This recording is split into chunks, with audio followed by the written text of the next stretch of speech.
Every morning, Forgotten Harvest trucks pull out of our Oak Park headquarters to continue a legacy that was begun 25 years ago. Our fleet covers 2,000 square miles and stops at 800 locations to rescue perfectly good meats, dairy, produce, and fruits that might otherwise have gone to waste in area landfills.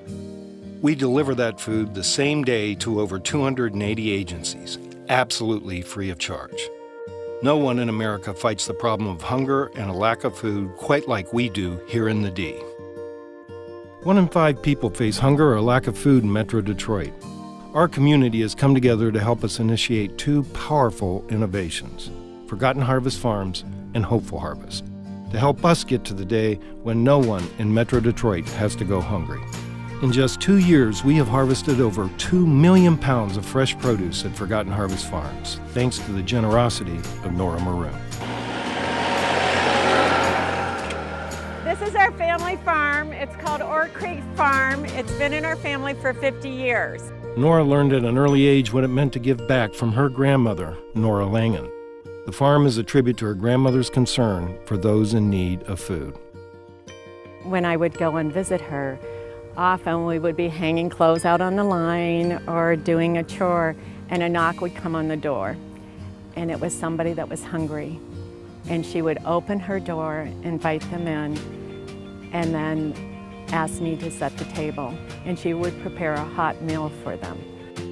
We're taking a turn this year with the farm, with the different crops that we grow. With input from the agencies that we serve, we've decided to grow more nutritionally dense foods. So we're talking about things like kale, collards, broccoli, cabbage, those nutritional all-stars that people are clamoring for in the store. Those things are starting to fly off the shelves, and those are the things that the people that we serve want to put into their bodies as well. So that's what we're going to grow here on the farm. At the end of the day, when that Forgotten Harvest truck leaves full of corn or squash or cabbage or whatever it is, I know that we've come together as a community and been able to fill that truck with healthy, fresh food that's going to go help some people that need it. I grew up in Southwest Detroit. I know what it's like to live in an environment where healthy food is scarce, where funds are scarce, where job opportunities are scarce. And that's a mission that we've brought with us to Hopeful Harvest and what we do with social enterprise. Forgotten Harvest is one of the largest fresh food rescue organizations in the United States. It's very expensive to keep the doors open and operate 35 vehicles 6 days a week. So we have to look for innovative ways to raise revenues to support our Forgotten Harvest mission of feeding those in need.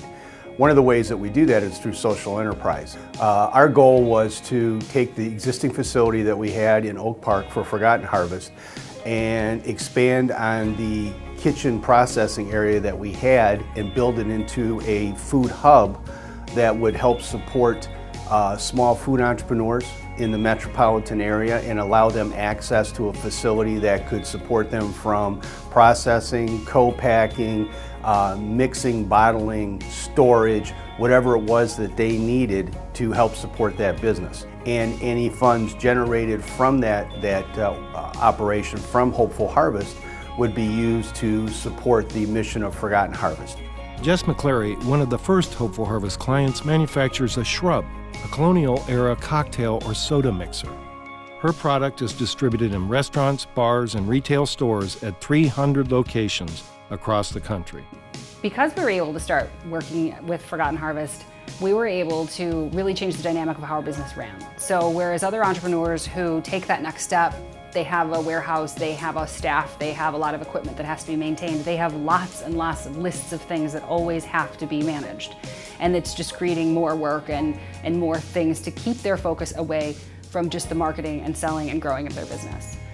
Because we were able to bring that in-house here and have the production done, and I can trust that it's going to be done exactly the way that I need it done, and I know that the people here are giving me the quality of product I need, I don't have to worry about that. Instead, I can just focus on the actual growth of what my business is doing. I'm not stuck working inside of it anymore. I work for it. We have been fully co-packing our product here for about 8 or 9 months now, and by doing that, we were able to allow for our capacity to just be limitless. You know, as much as we could afford to put in production, we were able to make. So as a result, we had a revenue growth last year from 2013 to 2014 of over 400%. The money that I have left over from my Social Security is so little that you cannot buy anything that's nutritious.